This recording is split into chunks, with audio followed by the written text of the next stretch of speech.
Aray mo. Baka. Akala ko ikaw na talaga. Akala ko pang forever na. Pero bigla kang nawala. May iba ka na palang kasama. Anong meron sa kanya? Nawala naman sa'kin dati. Tinapon mo ang tunay para sa hindi sigurado lagi.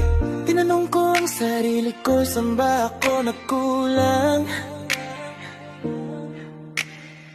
Pero nung nakita ko siya, bigla akong natauhan.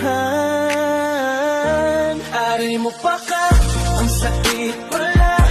Pinipalit mo ko sa iba. Hindi ko alam kung maiiyak o tatawa, kasi mas okay pa pala ako kaysa kanya. Aray mo pa ka, natauhan ako sa maling pag-ibig na to. Salamat na rin, napakita mo na hindi ka worth it. Mahalin ang totoo. Hindi ko siya minamaliit, pero di ko rin maintindihan bakit sa kanya ka napunta na parang wala namang laban. Siguro bulag ka lang noon o sadyang nagkamali ka. Pero ngayon gising na ako, di na ako babalik pa. Real talk lang. Aray mo pa ka, ang sakit pala. Pinapalit mo ko sa iba. Hindi ko alam kung maiiyak o tatawa, kasi mas okay pa pala ako kaysa kanya. Aray mo pa ka, natauhan ako sa maling pag-ibig na to. Salamat na rin, napakita mo na hindi ka worth it. Mahalin ang totoo.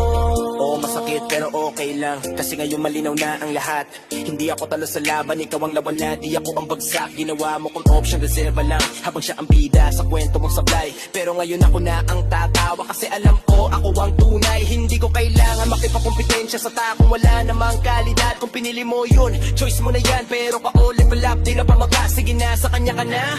Hindi na kita pipigilan pa, mas pipiliin ko ang sarili ko kaysa masaktan pa na paulit-ulit. Aray mo pa ka, pero okay na. Hindi na ako yung dati na tuwan. Ngayon ako na ang tatawa sa kwentong dati akala ko'y tama. Aray mo pa ka, tapos na to. John Lawrence TV, move on ako. Sa susunod na pag-ibig na darating, siguradong hindi na ako lolokotin.